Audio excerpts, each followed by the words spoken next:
guys, welcome back to Honey Cloud's Corner.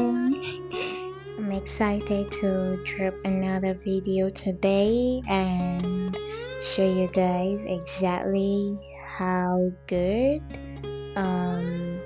your air fried yam can turn out if you do it the right way. Okay, because I hear a lot of complaints that it dries out the yam rather than frying. So here is the little secret that I learned. You have to add in a little water and it's all set. Yeah, it's just a very simple and short video. As you can see, our yarn turned out right. Do well to let me know what you're going to pair this beauty sweet in the comment section. Bye!